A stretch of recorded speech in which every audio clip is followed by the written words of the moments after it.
Hi, people. Welcome to Code Blue. If you're just joining us, make sure to subscribe so that you don't miss any story. Enjoy. Episode 1: The Woman from the Helicopter. People like to imagine hospitals as places where life begins and death ends. The truth is, they're usually just places where people wait. They wait for test results. They wait outside operating rooms. They wait for someone to tell them that everything is going to be okay.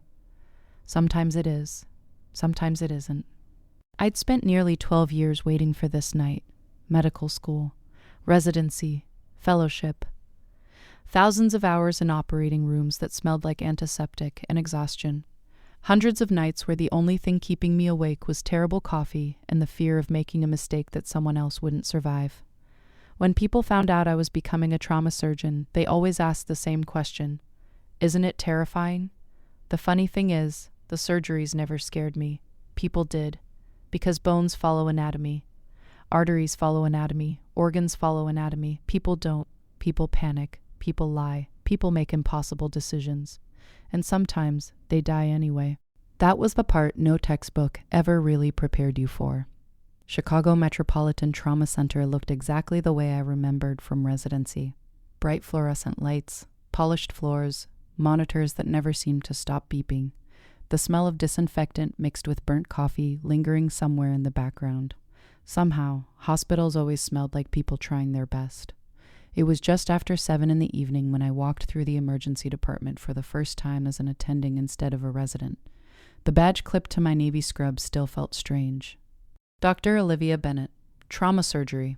I must have looked at it 10 times before leaving my apartment, not because I thought they'd given me the wrong badge, because a part of me still hadn't caught up to reality. I wasn't pretending anymore. Someone had actually trusted me enough to put lives in my hands. That thought was somehow both comforting and horrifying. First day, I looked up to find a nurse smiling at me. She looked to be in her 50s, with silver hair tied into a messy bun and reading glasses balanced on the end of her nose. I nodded. Is it that obvious? She laughed. Honey, you're standing in the middle of the hallway looking like you're about to sit an exam. I laughed too, mostly because she wasn't wrong. I'm Maggie, she said, holding out her hand. Liv. Don't worry, Liv, you'll fit in. Before I could thank her, a voice echoed through the department. Level 1 trauma incoming.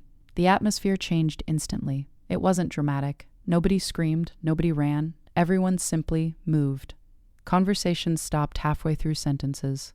Coffee cups were abandoned. Chairs rolled back. It reminded me of watching an orchestra tune their instruments before a performance. Chaotic from the outside. Perfectly rehearsed underneath. Air rescue, someone called. ETA 3 minutes.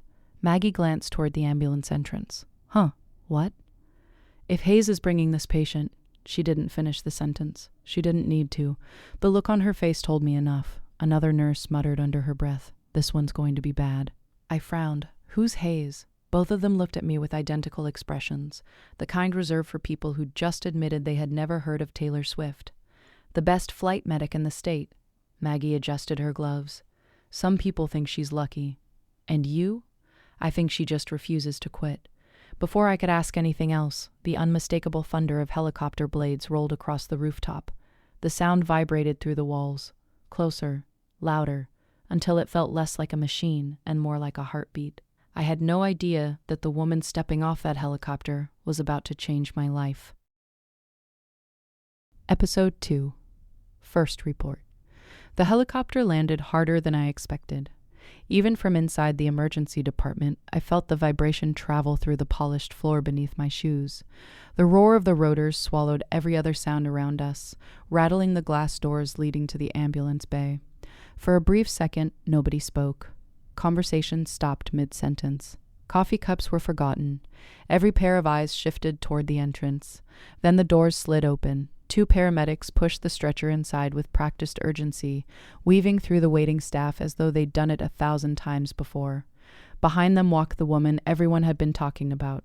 She wasn't making a dramatic entrance. She wasn't barking orders. She wasn't demanding attention. She simply had it. Her navy flight suit was streaked with drying blood that clearly wasn't hers. A flight helmet rested beneath one arm while her free hand steadied the stretcher as they moved. Dark hair had escaped the loose ponytail at the nape of her neck. damp strands sticking to her forehead. She looked exhausted in the way only people who spent their lives chasing emergencies ever did, but there wasn't the slightest hesitation in her stride. For the first time since arriving at Chicago Metropolitan, I understood why everyone seemed to know her name. She reached the end of the stretcher before anyone else. 26-year-old female, she said, meeting my eyes. High-speed rollover. Driver was ejected approximately 20 feet. Blood pressure 70/40 on scene. Lost pulses once during transport. Return of spontaneous circulation after 2 rounds of CPR. Decreased breath sounds on the left. Abdomen's rigid. Suspected splenic rupture. Every word was calm, measured, certain. She never looked at a clipboard. She didn't need notes. She'd memorized every heartbeat of that flight. I stepped beside the patient. She couldn't have been much older than me. Her face was ghostly pale beneath the oxygen mask, freckles barely visible beneath streaks of dirt and dried blood. A cervical collar held her head still, but frightened eyes searched every unfamiliar face surrounding her. "My daughter," she whispered. Her voice almost disappeared beneath the monitors. The flight medic leaned down immediately. "She's safe," she said, gently squeezing the woman's hand. "The police found her. She's with your sister." The patient stared at her. "You promise?" "I promise." It was the first smile I'd seen cross the medic's face. Small, quiet, just enough to steady someone else's fear. She straightened and looked at me again. "You're the trauma surgeon?" "I am." She gave a single nod. "Good." Her gaze shifted back to the patient. "Because she's dying." The words weren't cruel, they weren't dramatic, they were simply true. And suddenly the room exploded into motion. Trauma Bay 1. Portable ultrasound. Massive transfusion protocol. Blood's on the way. The stretcher rolled past me. Instinct took over. I followed. The next 15 minutes disappeared into organized chaos. Gloves snapped into place. Scissors sliced through blood-soaked clothing. Monitors came alive in a chorus of alarms, while nurses moved with the effortless precision that only comes from years of working together. The trauma bay spoke a language I'd spent 12 years learning. Pressures dropping. 70/30. Fast exam positive. Internal bleeding. I already knew. The patient's abdomen was swelling beneath my hands faster than the monitor could tell me she was dying. "We're going upstairs," I said. "Operating room. Now." Nobody questioned it. Within seconds we were moving, not sprinting, running just fast enough to stay ahead of death without letting it catch us in our own mistakes. The operating room doors opened. The rest of the world disappeared. Outside, there were conversations, phones, families, noise. Inside, there was only the patient. I scrubbed in automatically, water, soap, brush, gloves, gown. The fear I'd carried since walking into the hospital dissolved somewhere between the sink and the operating table. It always did. Outside the operating room, every decision felt impossibly heavy. Inside, there was only the next one. Scalpel. The instrument settled into my hand. The incision was clean, controlled. Blood pooled faster than I wanted. Suction. Someone placed it into my hand before I'd even finished speaking. Pressure's falling. I know. The spleen was shattered, far worse than the scans had suggested. For the briefest moment, panic whispered in the back of my mind. Don't miss anything. Then another thought surfaced. Possible splenic rupture. She'd known before the ultrasound. The woman from the helicopter had been right. Find the thing trying hardest to kill your patient. Stop it, then find the next one. Trauma surgery was never about perfection. It was about priorities. Minutes blurred together. The anesthesiologist called out blood pressures. Nurses anticipated instruments before I asked. Fresh units of blood arrived. The bleeding slowed. 75, 83, 90. I finally let myself breathe. We've got her. Nobody celebrated. Not yet. In trauma, victory only counted once the patient woke up. We closed, transferred her to intensive care, watched the bed disappear through another set of doors. Only then did I lean both hands against the operating table. 3 seconds. That was all I allowed myself. 3 seconds to feel the weight of what had almost happened. Then I stood up straight and walked out. The hallway outside the operating room felt strangely quiet. I pulled off my surgical cap and pushed a hand through hair that had long since surrendered. Someone handed me a bottle of water. I drank half of it without stopping. Nice work. I turned to find Maggie leaning against the wall with her arms folded. I had good nurses. She rolled her eyes. Flattery already? I've been here less than 4 hours. You'll fit in just fine. I laughed. The sound surprised me, maybe because I hadn't expected to laugh on my first night. Maybe because exhaustion has a funny way of lowering your defenses. I wandered toward the observation window overlooking the helipad. The helicopter was still there. Its blades had stopped spinning. Mechanics moved around it while ground crew refueled the aircraft for whatever emergency would come next. She was standing beside one of the landing skids with a paper cup balanced between both hands. For the first time since she'd walked through those emergency doors, she looked ordinary, not legendary, not untouchable, just tired. She stared out across the Chicago skyline as though the city had finally fallen quiet for a moment. You should go thank her. Maggie's voice startled me. For what? For bringing you your first save. I smiled. I think she brought me considerably more stress than that. That's trauma. Before I could answer, my pager vibrated. Orthopedic consult. Apparently my first shift had no intention of slowing down. I looked back toward the helipad one last time. The paper cup was gone. So was she. Only the helicopter remained, waiting for its next call. I didn't know it then, but over the next few months I'd learned something about Rowan Hayes. She never stayed anywhere longer than she had to, because somewhere, someone was always waiting for the sound of helicopter blades. Episode 3, Bad Timing. Hospitals have a strange relationship with time. A normal person thinks in hours, maybe days. People in trauma think in seconds. How long someone's heart stopped. How many minutes until blood arrived. How quickly an operating room could be prepared. After my first week at Chicago Metropolitan, I'd also started thinking in helicopters. Not consciously. At least, that's what I told myself. Every time I heard rotor blades overhead, my head turned toward the helipad before I could stop it.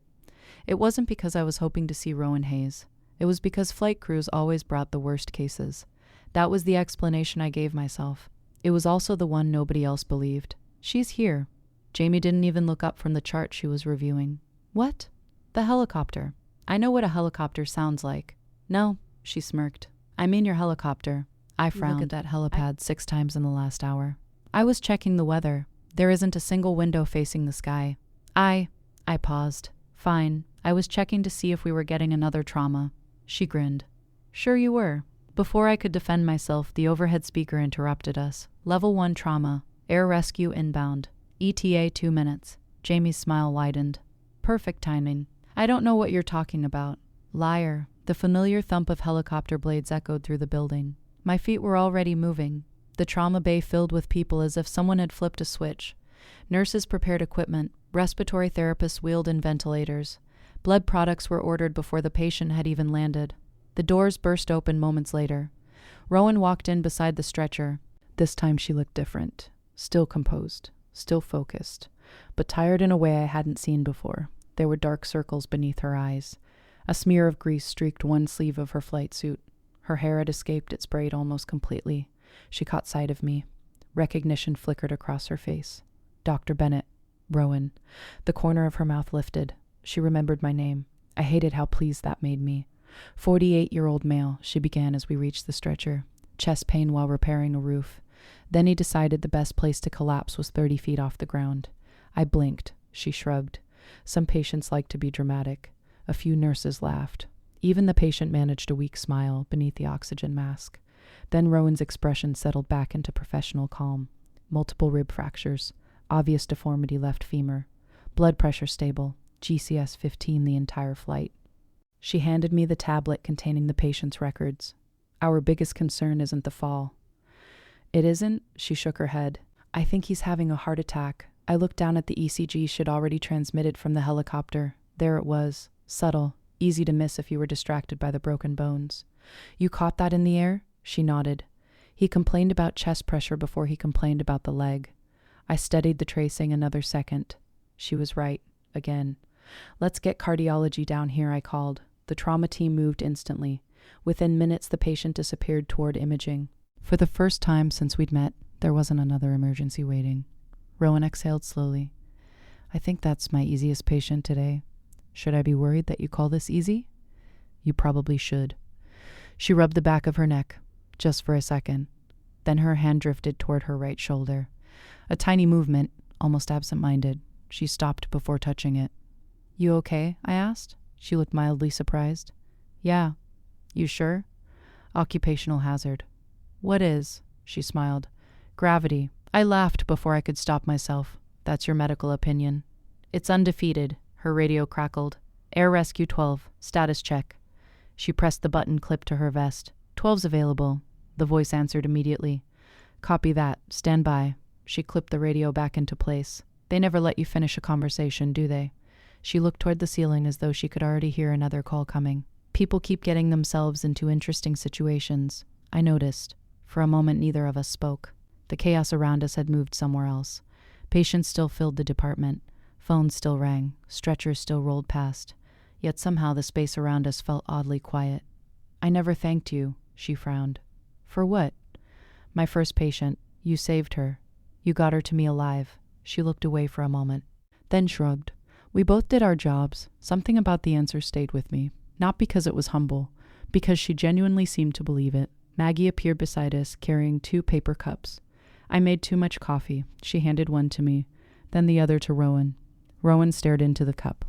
I appreciate the thought, but I'm fairly certain this violates several international treaties. Maggie laughed. You flight crews are impossible. We're just spoiled. Rowan took a cautious sip. She winced. I stand corrected. It got worse? I didn't think that was possible. I laughed loud enough that both of them looked at me. What? Rowan smiled. You have a nice laugh. The words caught me completely off guard. So I've been told. I believe it. Before I could think of something remotely intelligent to say, her radio exploded back to life. Air Rescue 12. Priority dispatch. She closed her eyes for exactly half a second. There it is. She set the untouched coffee on the nurse's station. Sorry. You don't have to apologize. I know, she looked at me. I just hate wasting good conversations. Then she smiled. It wasn't the reassuring smile she'd given frightened patients. It wasn't the polite smile she'd worn during handoffs. This one was different. Smaller, warmer, like it belonged to someone who'd almost forgotten how to smile for herself. I'll see you around, Dr. Bennett. Before I could answer, she was already walking away. By the time I reached the observation window, the helicopter was lifting into the evening sky. Jamie appeared beside me without saying a word. After a long silence, she finally spoke. You know what? You only watch helicopters after one of them leaves. I opened my mouth to argue. Nothing came out. Jamie smiled to herself. Yeah, I thought so. And that's the end for today's episode. Let me know all of your theories, all of your thoughts about the story so far. I would love to know them in the comments down below. And don't forget to share this video, leave a like, hit subscribe, and I'll see you next time. Bye bye.